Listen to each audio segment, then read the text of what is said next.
Hello friends. I want to show you the breakfast that changed the way I start every single morning. Most people think pancakes are off the table the moment they decide to eat healthier. Too much flour. Too much sugar.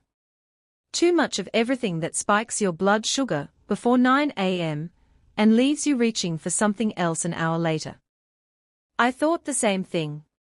For a long time I just accepted that pancakes were a treat. Something for weekends. Something that came with consequences. Then I made these. Lentil pancakes. No flour. No sugar. No refined anything. And they taste so good that my family now asks for them every single week, without knowing they are eating something that is actively healing their bodies while they enjoy breakfast. Let me show you exactly how I make them.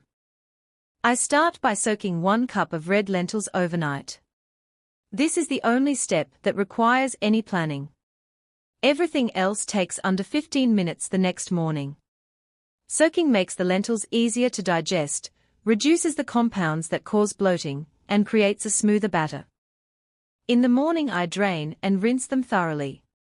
Into a blender they go with 2 eggs, half a cup of water, a pinch of Himalayan salt, half a teaspoon of cumin, and half a teaspoon of garlic powder. I blend until completely smooth. The batter should look and pour almost exactly like regular pancake batter. Thick enough to hold shape, thin enough to spread naturally in the pan. Red lentils are extraordinary. Most people know they are high in protein and fiber. But what most people do not know is that lentils contain resistant starch, a type of carbohydrate that your small intestine cannot digest. It travels intact to your large intestine, where it becomes food for your gut bacteria.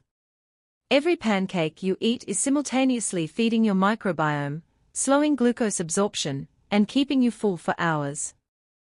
I heat a non-stick pan over medium heat. A small amount of olive oil or coconut oil. 1 ladle of batter. Let it spread naturally.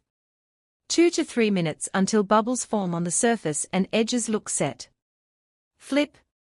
1 more minute. That is it. Perfectly golden on both sides. Soft in the center. Slightly crisp at the edges. I serve mine with Greek yogurt, fresh berries, and a drizzle of olive oil. Sometimes sliced avocado, and a soft egg when I want something more savory. Both ways are extraordinary. Tell me in the comments how you serve yours, sweet or savory. I want to know every combination. Subscribe, turn on notifications, and I will see you in the next recipe.